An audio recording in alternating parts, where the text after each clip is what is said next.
या रोकड्याला तुम्ही किती दिवसापासून येताय आणि काय महत्व आहे? आमचे गुरु हे बऱ्याच दिवसापासून येतात, 15-16 वर्षापासून. बरं. आणि मी आता नवीन येऊ लागलो. आमची बांगडी काशेगाव कोकटनूर इथं फुटते. बांगडीच्या जोग्या करता आम्ही इथं येतो. बरोबर. माळेगावचं तुम्हाला मान आहे काय? हो, इथं बांगडीच्या जोग्या करता येतो. हा? बांगड्या जोग्या करता आम्हाला आनंद होतो. छबिन्यात नाचल्या बिचल्या. तुम्ही छबिन्यात नाचायला असता का? हो, आनंद. आम्ही छबिनाथ देवाच्या नाचायला येतो इथं. आमची काशीगाव मध्ये बांगडी फुटते देवाच्या जाग्यावर बर आणि इथं आम्ही आयोग होतो. बर बर.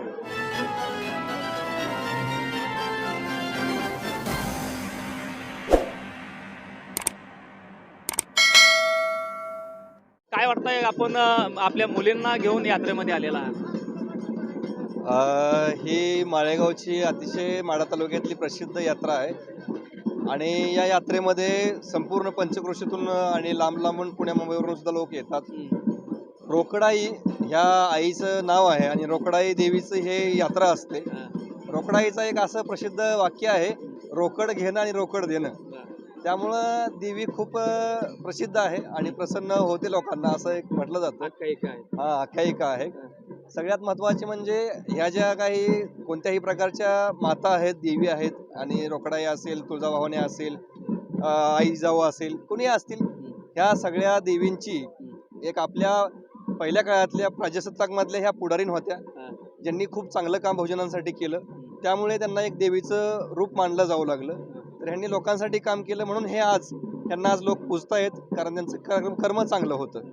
तर यांना देवी म्हणून एक वेगळ्या प्रकारचं नाव न देता एक चांगल्या गुणांची आई किंवा माता असं आपण त्यांना म्हणू शकतो. तर अशा पद्धतीने जर बघितलं तर या बाजूला जर आपण बघितलं तर त्या कड्या कपारामध्ये असणारी अशी रोकडाई जी आहे आणि हा नवसाला पाडणारी देवी अशी आख्यायिका या ठिकाणी आपण पुढे जाऊया.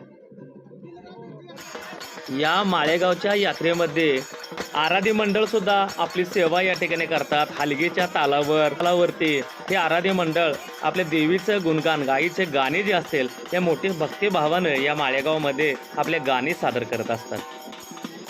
काल देवीची आख्यायिका काय आहे आणि किती दिवसापासून तिथं देवीचा जे वास्तव आहे? मी रोकड्यापाशी बसते. रोकड्याचं खरं आहे, रोकड देणं आणि रोकड घेणं.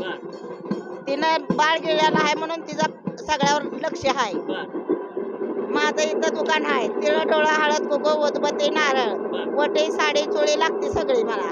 हे ज्या देवीचा जो यात्रा आहे, यात्रेत कुठलं लोक येतात? हा, कुठलं लोक येतात?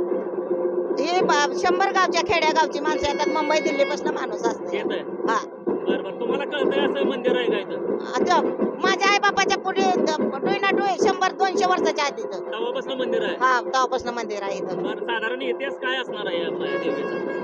तिथं तुम्ही नवस करून जाणे, बोलायचं नाही कोणाला. तिथं काय ही नाही. नवस करून जाणे, मरल्या वर्षी फेडा येणे. आपलं काम झालं तर फेडायचा, नाही झालं तर गप बसायचं. सध्या जर आपण बघितलं तर या माळेगावमध्ये तृतीयपंथी पण मोठ्या संख्येनं असतात. काही वेळापूर्वी या ठिकाणी छबिना पण निघणार आहेत. आपल्यासोबत काही तृतीयपंथी सुद्धा आहेत. काय सांगाल, कशा अनुषंगानं या रोकड्याला तुम्ही किती दिवसापासून येताय आणि काय महत्व आहे? आमचे गुरु हे बऱ्याच दिवसापासून येतात, 15-16 वर्षापासून. आणि मी आता नवीन येऊ लागलो. आमची बांगडी काशेगाव कोकटनूर इथं फुटते. बांगडीच्या जोग्या करता आम्ही इथं येतो. बरोबर. माळेगावचं तुम्हाला मान आहे काय? हो, इथं बांगडीच्या जोग्या करता येतो. बांगड्या जोग्या करता आम्हाला आनंद होतो. छबिन्यात नाचल्या बिचल्या. तुम्ही छबिन्यात नाचायला असता का? हो, आनंद. आम्ही छबिनाथ देवाच्या नाचायला येतो इथं माळीनगर. कुठून आला तुम्ही आता सध्या? आम्ही इंदापूरचे आहे. ही अकलूजचे आहे. अकलूजचे आहेत का तुम्ही? मग तुमचे काकण बागडे जे असतात तिथं फुटल्या जातात आणि इथं भरल्या जातात पुन्हा?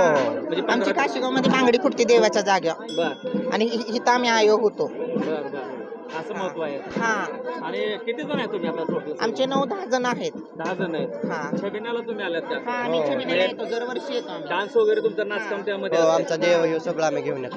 बरं. तुम्हाला म्हणजे या माळेगावमध्ये तुम्हाला मान आहे? हा, बरोबर. आमच्या गावाचा मान आमचे आहे. रिस्पेक्ट करतात, आम्हाला चांगले जतीने बोलतात, बांगडीचा जोगवा देतात, करतात.